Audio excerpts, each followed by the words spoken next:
this latest engagement? Well, thank you very much.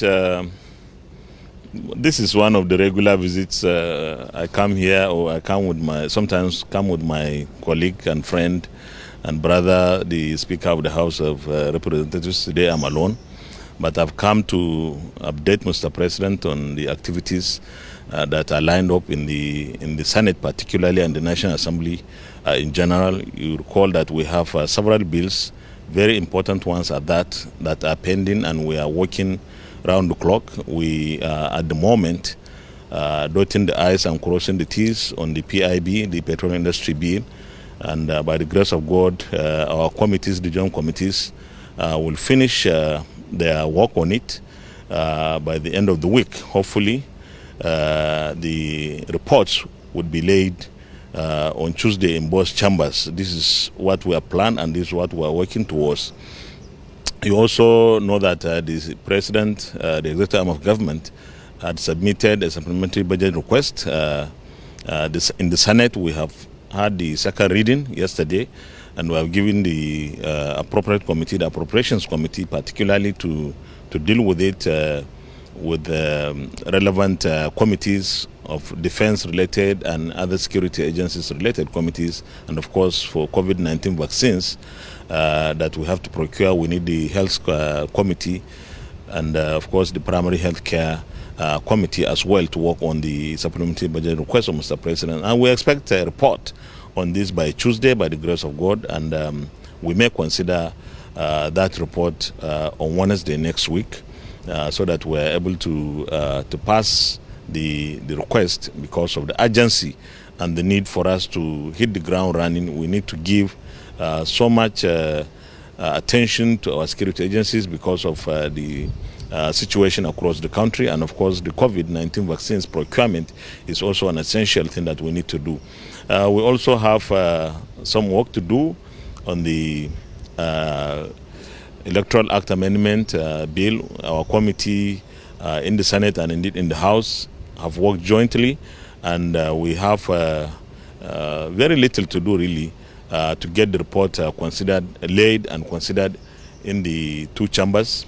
We expect that we'll do that before we go on our annual summer recess, which comes up sometimes on the 15th of July by the grace of God. So before we go on summer recess, we should be able to pass the Electoral Act Amendment bill.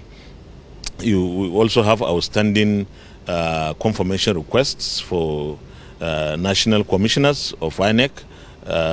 We'll do that. We'll consider those confirmation requests from Mr. President before we go. We also have the loan request from Mr. President. The loan request particularly is to fund the 2021 Appropriation Act. And of course, this is not a new request. It's something that we had passed in the MTEF, and it's something that when we passed the budget 2021, we also passed that. So it's only to give the necessary legislative approval for the government, for the administration to go further and collect the funds. What I want to assure Nigerians here is that we are not going to be frivolously supporting or approving loans for the executive arm of government. Whenever we have to approve any loan, we have to insist on the details of what projects will be funded for those by those loans. We have to look at the conditions that are attached to the loans. There must be favorable conditions before we approve, and we will be up to date with our oversight to ensure that what we have approved is directly deployed and on those projects that we have also approved for implementation. So we will not be frivolous, and we will not take it lightly to just approve any loan. And our options are really very limited as a country. First, we don't have the necessary revenues. Nigeria is poor. We shouldn't deceive ourselves. Nigeria is not rich. Given the circumstances we live in, given the challenges we have, our resources are so low, our revenues are so low, and therefore the option of not doing anything, just to sit because we have no money, we shouldn't go for infrastructure development, is not even an option worthy of consideration. you cannot keep the economy stagnant. Two, you cannot, in my view and judgment, tax Nigerians further for you to raise the money for infrastructure development. Other countries do that, but we have serious situation across the country. So you cannot put taxes on people. The other option is public-private partnership. You need to create the environment to attract investors to come into your country. Because of the security challenges we face today, not many investors would like to come to Nigeria. In fact, even those inside Nigeria may not like to invest properly in this sector of infrastructure development. So the only option left is for us to borrow responsibly, utilize prudently and economically, and ensure that the projects are self-sustaining, that they can pay back the loans, that Nigerian economy will benefit from the implementation of such infrastructure development. So that is the only option we have. And I believe that Nigerians will understand. Of course, it's not desirable. It's not something that we like to. No Nigerian would like to have. In fact, even an individual would not like to be on loan. But when you have to, when you must, then you have to. And I want to be very practical here, that we do so with that feeling of this is our country, we must move forward, we must provide the enabling environment for our economy to grow and Nigeria to develop. So there are really series of issues that we discussed with Mr. President, and Mr. President has always shown his support for the National Assembly and respect for the members of the National Assembly. And I believe that he will always be there to ensure that those people manning the side of the executive, those ministers, special advisors, and so on and so forth, are also doing exactly the same. When we approve loan, that they also, at their own level, of the executive level, are able to be responsible, because when we detect anything going wrong, we will not show any understanding. We will be stiff, will be rigid, just like I said yesterday in plenary. There were chief executives of some MDS who refused to appear before our Public Accounts Committee.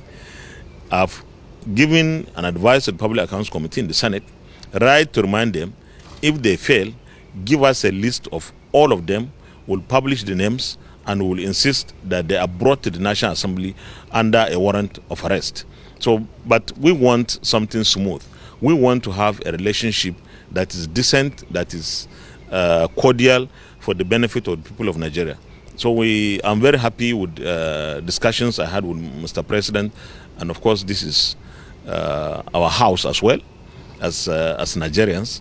Mr. President is available to us to talk on other issues, probably including what our party is doing. And I'm sure this is something that most Nigerians are interested in, what APC is doing. And APC, the caretaker committee, is doing well. And I'm sure very soon we'll start to have our congresses culminating in the convention sometimes this year. On the loan, some will argue that with the improved oil revenue, there will be no need for more borrowing. Are there? I'm not a very vast person in the knowledge of the petroleum industry or economy, but let me say this.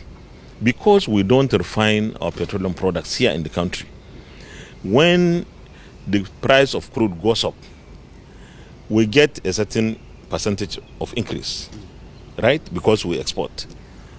But because we import refined products, which have higher value because of the value addition, probably what you might have gained in the sale of your crude would not even be sufficient to pay for the additional funds you have to pay for the importation of the refined petroleum products. So it doesn't mean that you sell the crude because it's now 70.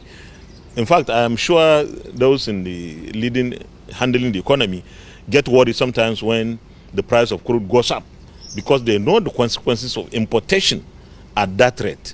So I think it's not yet uhuru for us to say we are not going to take loan because there is increase in the price of crude. it may not translate into that kind of advantage.